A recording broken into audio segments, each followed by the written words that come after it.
Friends, hello and welcome back to my channel. Last week I found out that Lost Ark wants to release fresh start servers in September. Also last week, the 72-page patch notes, out of which half was dealing with quality of life changes and changes directed towards the new player experience in Lost Ark. So I thought to myself, on top of everything that we currently have that has been slowly trickled into the game since our release, I'm gonna try to pretend I'm a brand new player to the game, jump on a server, start from scratch, everything's at zero, and check out all of these changes in the hopes of painting a picture of how the fresh start servers are going to feel, but also talking about the problems that I found and the new player experience in general as to what has changed. So, level 10, 20, 30, 40, 50. Let's get one thing straight. Any veteran player with like 2k plus hours who is willing to restart Lost Ark from scratch has some form of cuckoo up there, myself included, I suppose. It was boring as always, but if you're brand new, I suppose it's not that bad, okay? Slightly faster too, in terms of time to finish the story. Feels like you spend less time in each map, but you also cannot skip any zone anymore, like you could Annika or Tortoik. You literally have to go through each of them. I like the new engraving system, where rank 1 gets unlocked for free, and you can have some bad ones granted, but you can have some as early as level 30. As a new player, I felt like I've unlocked something important. It looked really nice. As a returning player, I know it's insignificant just to not have green engraving books anymore, but it's just a tiny step forward. I'm gonna give them the tiny W for that. At level 50, or when one of your characters on your roster reaches level 50, all level 1 engravings are unlocked, including the class specific ones, and so any other subsequent characters can benefit a tiny bit from this as well. Luckily on the Jumpstart servers, everyone gets a South Verne power pass from the get-go, which also gives a set of relic gear of item level 14-15. So that leaves you with Rowan and Elgasia quests to reach the end. This is great because if you combine it with the Hyper Express, which takes you to 1540,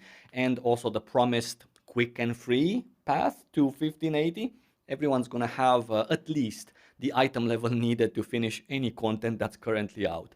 That's a big deal. It's actually a big deal, even if it is for one character. The free engraving system will be available too, most likely. 5 level 3 engravings of your choice for one character, I presume. I think the 5 free engraving system should be kept longer on the fresh start servers, just because it would alleviate one of the many stress points that a player has in Lost Ark, especially a brand new player, right?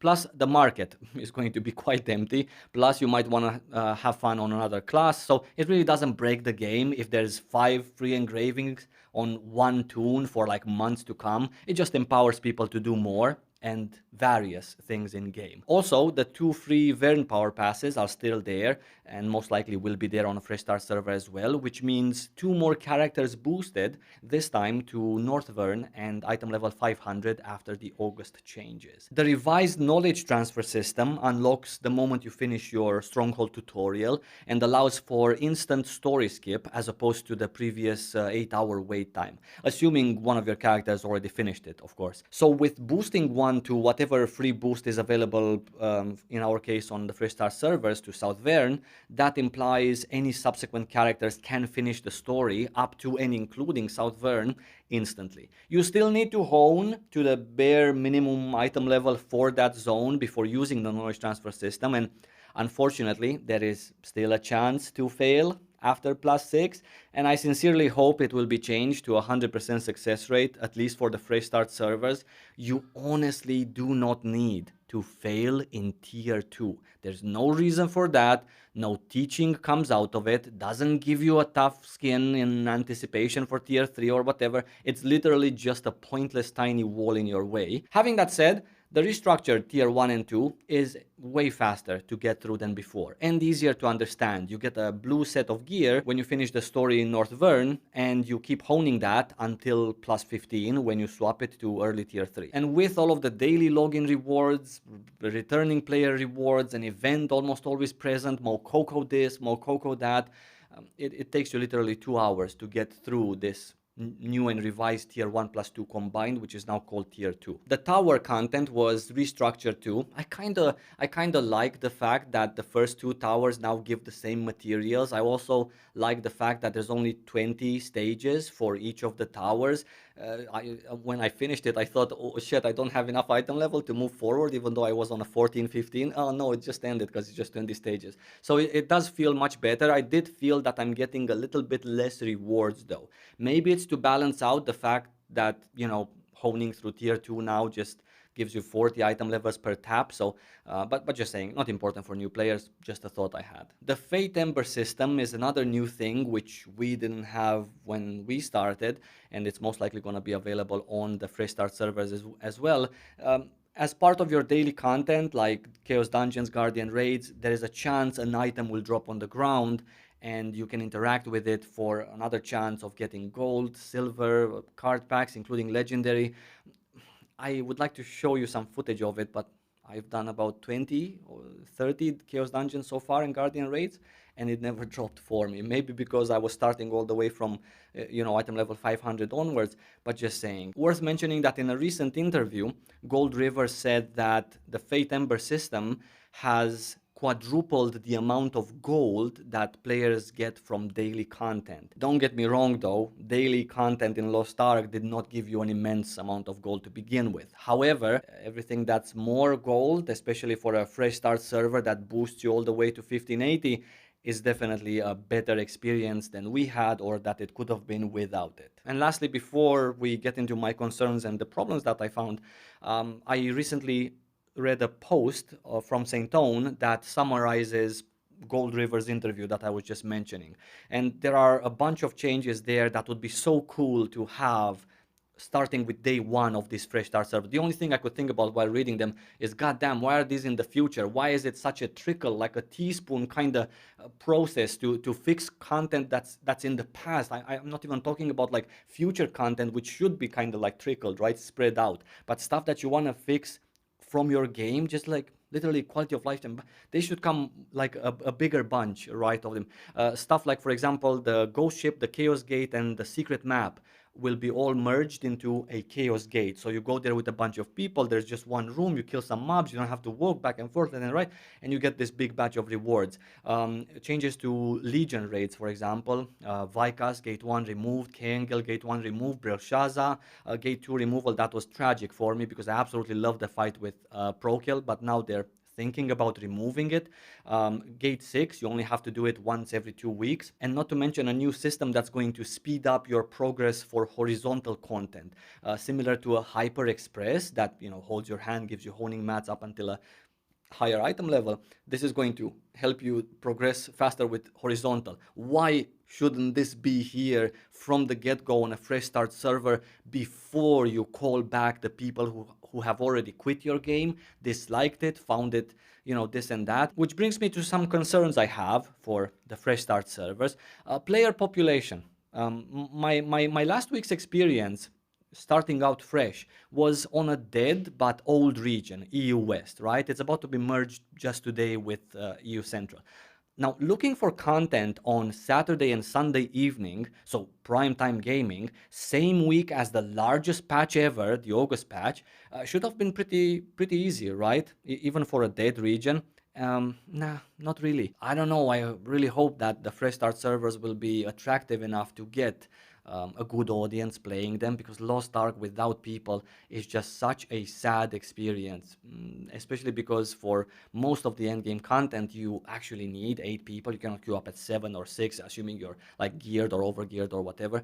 And on this note, the economy also, the economy without bots, which is what Amazon promised to have different compared to our experience.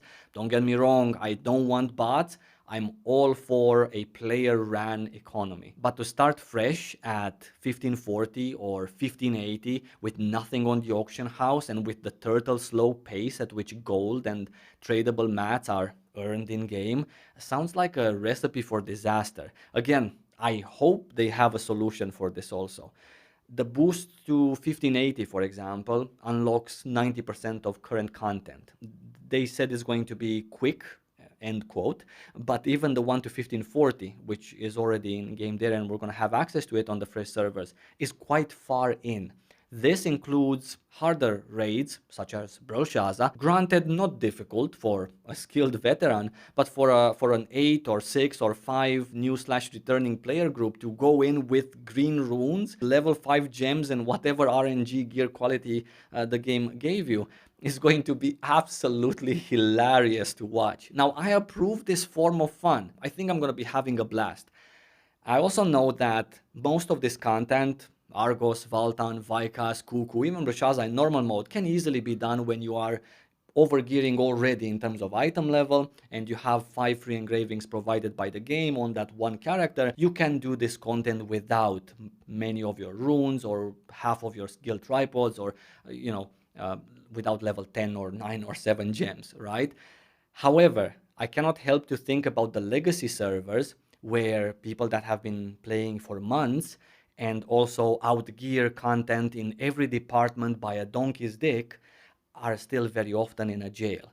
So we're going to have to see how all of this is going to turn out, but at the very least, I think it's going to be fun to watch. And lastly, which is also probably my biggest concern, is the end game. And I will give them credit where credit is due. I really like the change to Guardian raids now, which impacts how Lost Ark feels as a chore on a daily basis. Instead of 2 Guardians, now you only have to do 1 with double the rewards. I also like the change to Chaos Dungeons, where mobs aggro you from further and they come to you quicker, and so the pace is higher. These are very nice steps forward. They are improvements to the game. But is it enough? Enough to get a player who has quit to come back to your game and actually stick around? I guess we're gonna have to see with the fresh start servers. However, Fions are still there. One of the worst ideas I've ever seen in any MMORPG, and probably even worse than Fions. The game is still dog in the pay-to-win department. It still feels like an endless chasing of the carrot. As much as you can afford, that's how much you can buy in Lost Ark. And this system of never having a lid on people, never having a cap on your game. Lost Ark has so many different vertical progression slopes that you can climb that the gap always has a chance to be just immense in between player A and player B. Now, these are things that have not yet been tackled, and I think that they are very important. However, I don't really think that we can ever change Lost Ark in that kind of a way. And so, I guess when you do sign up to return to the fresh start servers, you just take it on the chin and be happy with the steps that have been made to reduce this and that. But no, it's definitely, it's far away from perfect. So if I were to be a brand new player now, not knowing anything about Lost Ark up until today, I would think that short term at least, these fresh start servers are a really good idea. You do get boosted automatically to 1540 on one character. Amazon also mentioned that you will quickly get to 1580 with the help of a merchant that gives you free honing materials, which all sounds like a dream come true, right? Long term, however, I wouldn't think about long term with these servers. They are basically an incubator for new and returning players to shield them from the shitstorm that's going on the live servers and obviously with our release in general. It's a nice thought. I think it can potentially be fun if enough players come and join so we can have a healthy LFG, a proper economy. If all goes well, I'm definitely going to report how everything goes here with you, but I wouldn't have high hopes or make very ambitious plans for the long-term run. Just a couple of months of maybe just like pure Lost Ark fun where nobody really cares about like boring stuff because nobody has them. And I'm gonna leave you with the words of very many of my Lost Ark friends.